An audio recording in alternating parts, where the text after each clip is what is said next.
Ézéchiel, chapitre 47. Il me ramena vers la porte de la maison. Et voici, de l'eau sortait sous le seuil de la maison, à l'orient, car la face de la maison était à l'orient.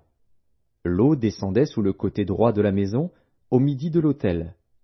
Il me conduisit par le chemin de la porte septentrionale, et il me fit faire le tour par dehors jusqu'à l'extérieur de la porte orientale. Et voici, l'eau coulait du côté droit. Lorsque l'homme s'avança vers l'orient, il avait dans la main un cordeau, et il mesura 1000 coudées. Il me fit traverser l'eau, et j'avais de l'eau jusqu'aux chevilles. Il mesura encore 1000 coudées, et me fit traverser l'eau, et j'avais de l'eau jusqu'aux genoux. Il mesura encore 1000 coudées, et me fit traverser, et j'avais de l'eau jusqu'aux reins. Il mesura encore 1000 coudées, c'était un torrent que je ne pouvais traverser, car l'eau était si profonde qu'il fallait y nager. C'était un torrent qu'on ne pouvait traverser. Il me dit, « As-tu vu, fils de l'homme ?» Et il me ramena au bord du torrent. Quand il m'eut ramené, voici, il y avait sur le bord du torrent beaucoup d'arbres de chaque côté. Il me dit, « Cette eau coulera vers le district oriental, descendra dans la plaine, et entrera dans la mer. Lorsqu'elle se sera jetée dans la mer, les eaux de la mer deviendront saines. Tout être vivant qui se meut vivra partout où le torrent coulera, et il y aura une grande quantité de poissons. Car là où cette eau arrivera, les eaux deviendront saines, et tout vivra partout où parviendra le torrent. Des pêcheurs se tiendront sur ses bords. Depuis En-Gedi jusqu'à En-Eglaïm, on étendra les filets. Il y aura des poissons de diverses espèces, comme les poissons de la grande mer, et ils seront très nombreux. Ces marais et ces fosses ne seront point assainis, ils seront abandonnés au sel.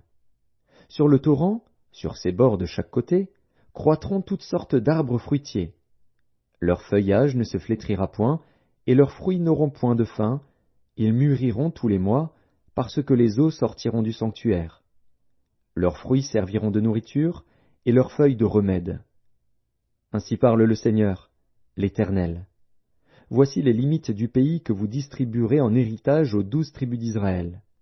Joseph aura 2 parts. Vous en aurez la possession l'un comme l'autre, car j'ai juré, la main levée, de le donner à vos pères. Ce pays vous tombera donc en partage. Voici les limites du pays.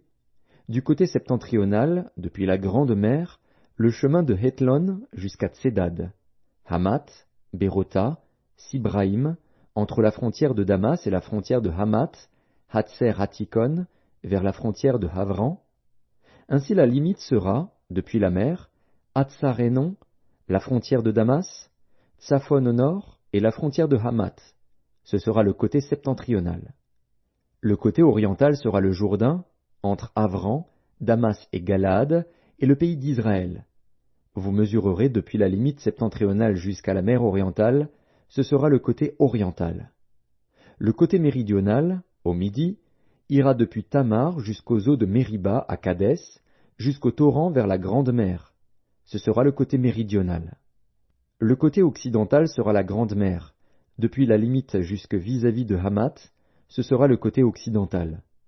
Vous partagerez ce pays entre vous, selon les tribus d'Israël. Vous le diviserez en héritage par le sort pour vous et pour les étrangers qui séjourneront au milieu de vous, qui engendreront des enfants au milieu de vous. Vous les regarderez comme indigènes parmi les enfants d'Israël. Ils partageront au sort l'héritage avec vous parmi les tribus d'Israël. Vous donnerez à l'étranger son héritage dans la tribu où il séjournera, dit le Seigneur, l'Éternel.